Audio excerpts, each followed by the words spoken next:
Assalamualaikum warahmatullahi wabarakatuh.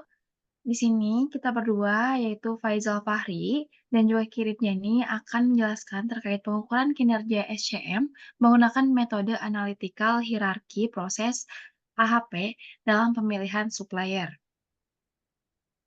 Yang pertama, pengukuran kerja SCM. Pengukuran kinerja supply chain management adalah suatu proses mengevaluasi efektivitas dan efisiensi operasi rantai pasok. Tujuannya adalah untuk memastikan bahwa semua bagian dari rantai pasok berfungsi dengan optimal, memenuhi kebutuhan memenuhi kebutuhan pelanggan, dan mendukung tujuan bisnis secara keseluruhan.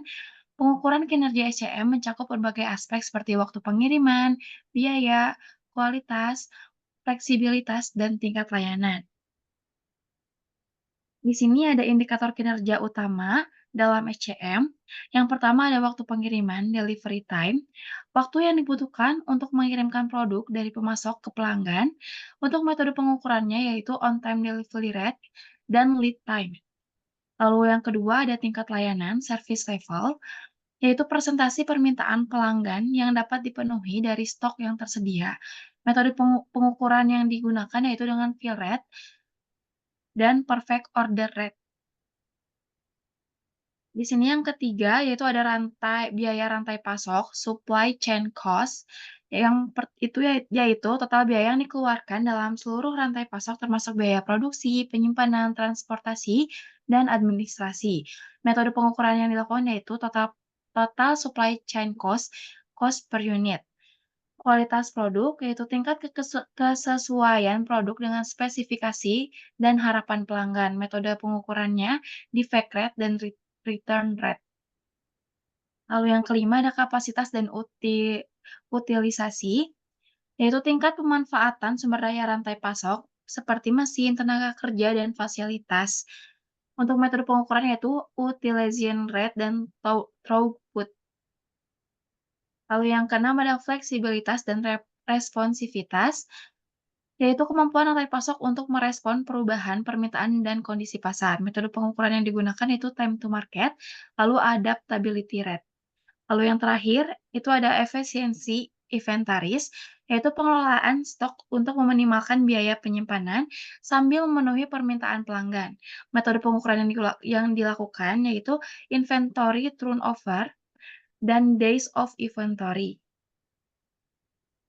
Selain itu ada juga metode pengukuran kinerja SCM. Yang pertama ada Balance Scorecard. Metode ini mengukur kinerja dari berbagai perspektif seperti finansial, pelanggan, proses internal, dan juga pembelajaran serta pertumbuhan. Lalu yang kedua ada Score Model, yaitu model referensi ini memberikan kerangka kerja untuk mengukur dan memperbaiki kinerja rantai pasok dengan menggunakan 5 proses dasar yaitu plan, search, make, deliver, dan return. Lalu yang ketiga ada Lean Matrix, yaitu fokus kepada pengurangan limbah dan peningkatan efisiensi dengan menggunakan matriks seperti cycle time, tag time, dan juga lead time. Yang terakhir ada Six Sigma Metric, yaitu fokus kepada peningkatan kualitas dan pengurangan variasi dengan menunjukkan metrik seperti defect per million opportunities, DPMO, dan Sigma level. Langkah-langkah pengukuran dalam HCM juga, langkah-langkah dalam pengukuran kinerja HCM ada 6, yaitu identifikasi tujuan dan saran, lalu pilih KPI yang tepat, yang ketiga kumpulkan data, yang keempat analisis data, dan kelima laporan dan evaluasi, dan keenam itu ada tindakan dan tindakan perbaikan. Untuk yang pertama itu ada identifikasi tujuan sasaran, yaitu dengan menentukan tujuan strategis dan sasaran spesifik yang ingin dicapai melalui pengukuran kinerja SCM. Lalu pilih KPI yang tepat yaitu dengan memilih indikator kinerja yang relevan dan sesuai dengan tujuan dan sasaran. Setelah itu, kumpulkan data yang diperlukan untuk mengukur KPI, baik dari sumber internal maupun eksternal, lalu menganalisis data untuk mengidentifikasi tren, pola, dan area yang perlu diperbaiki. Laporan dan evaluasi yaitu membuat laporan yang menunjukkan hasil pengukuran kinerja dan evaluasi kinerja saat saat ini dibandingkan dengan target yang ditetapkan. Lalu tindakan perbaikan yaitu identifikasi tindakan yang berdasarkan hasil analisis yang diimplementasikan langkah-langkah yang tadi untuk meningkatkan kinerjanya.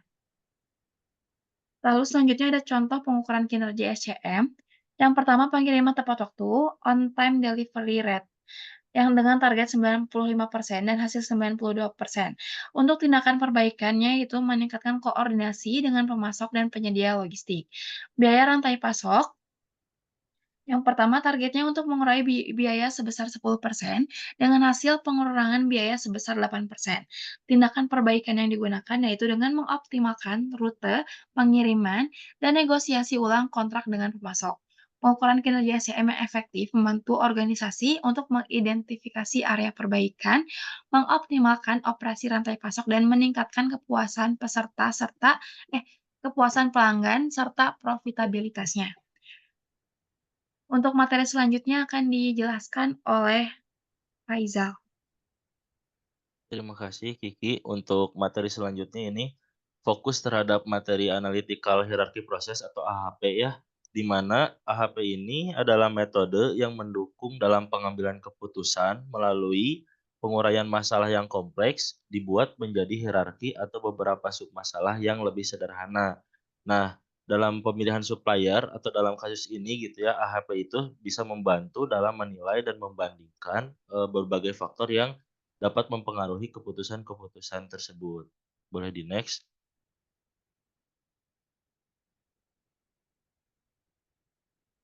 Nah, untuk tahapan AHP sendiri atau langkah-langkah umumnya, itu yang pertama adalah menentukan kriteria dan subkriteria. Nah, jika sudah, ditentukan, maka selanjutnya membuat struktur hierarkinya. Struktur hierarki sendiri itu bisa kita, kategorikan sendiri menjadi beberapa tingkatan. Seperti contohnya ada 3 tingkatan, yaitu ada tingkatan utama, atau dalam hal pemilihan supplier artinya berarti supplier yang terbaik, lalu juga ada kriteria utama dan atau ada subkriteria.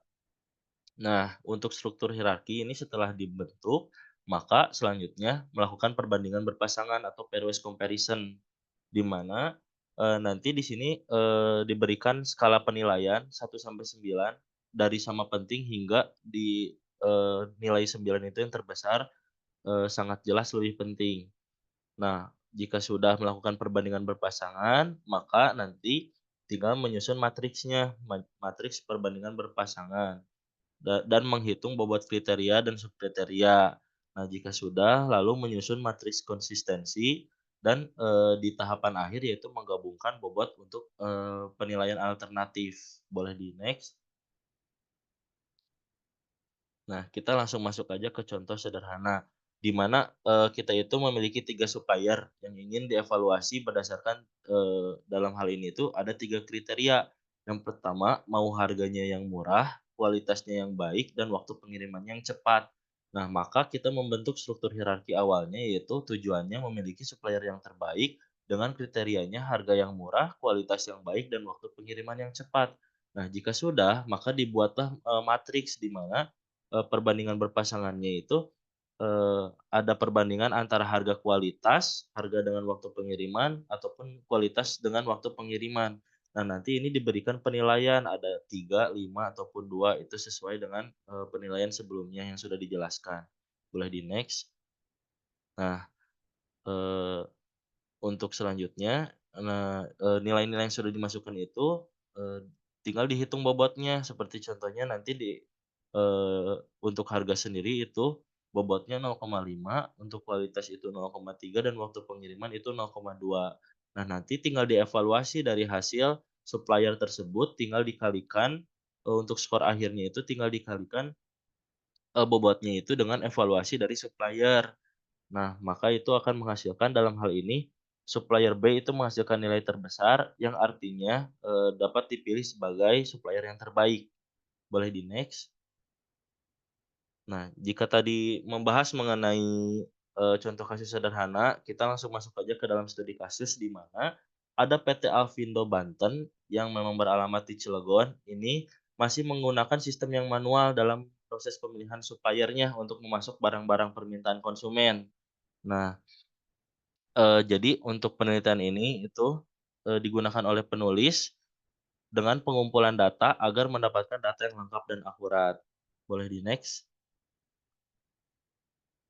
Nah, langsung saja ke tahapannya, yaitu membuat matriks perbandingan berpasangan, di mana diberikan nilai satu, eee, itu sebagai tanda bahwasanya, nilai-nilai ini tuh memiliki kepentingan yang sama. Nah, jika nilai angka di sebelah kanan angka satu itu nilai kualitasnya, atau nilai dari bobot yang diberikan, dan untuk nilai yang di kiri angka satu itu adalah hasil pembagian angka satu itu dengan angka nilai, yang telah diberikan, seperti contohnya untuk kualitas itu satu dibagi 2 menjadi 0,5, untuk yang kualitas dengan pelayanan, untuk pelayanan dengan pelayanan, itu satu dibagi 3 menjadi 0,33 dan seterusnya. Dan menghasilkan nilai, jumlah matriks perbandingan berpasangan, yang nantinya, ini digunakan nilainya itu dalam matriks nilai kriteria, di mana di sini ada nilai 0,45, 0,22 itu dihasilkan dari nilai satu, dibagi 2,23 kalau kita lihat dari perbandingan berpasangan ya, terus ada nilai 0,5 dibagi dengan 2,23 dibagi dengan nilai jumlahnya gitu, maka menghasilkan tabel, matriks nilai kriteria. Boleh di-next. Nah, jika sudah, maka tinggal menghitung prinsipal, eigenvalue-nya atau nilai maksimal eigenvalue-nya, di mana di sini kita masukkan kembali jumlah matriks perbandingan berpasangan dengan nilai prioritas dan kita kalikan. Nah, maka hasilnya kita jumlahkan, yaitu, tanda apa, itu nilai eigenvalue-nya. Nah, jika sudah kita mendapatkan nilai eigenvalue-nya atau nilai maksimumnya, kita tinggal menghitung konsistensi indeks dan rasio, di mana untuk konsistensi indeks itu rumusnya itu yaitu dari eigenvalue maksimumnya tadi dikurangi dengan jumlah kriterianya atau N, yang dalam hal ini ada harga, kualitas, pelayanan, waktu pengiriman, dan responsibilitas yaitu 5, dibagi dengan, N dikurangi satu atau 5 kurang satu 4, maka hasilnya yaitu 0,10. Nah, nilai dari konsistensi indeks ini dimasukkan ke dalam, rumus konsistensi rasio, di mana rumusnya yaitu, nilai konsistensi indeksnya dibagi dengan IRC. Nah, nilai IRC ini didapat dari daftar indeks random konsistensi dari, tabel hasil CR-nya. Nah, jadi untuk tabel hasil CR-nya itu harus lebih dari 0,1 atau, kurang dari 10%. Nah, dalam hal ini nilainya itu 0,09%. Nah, maka, tandanya rasio konsistensinya itu dapat diterima. Boleh di-next. Nah, maka, dalam hal ini itu pembuatan AHP-nya ini untuk PT Alfindo Banten ini, menggunakan bahasa pemrograman PHP, dan ini adalah hasil, beberapa untuk pemilihan supplier-nya itu ada di dalam gambarnya. Mungkin itu yang dapat disampaikan, saya kembalikan lagi kepada Kiki.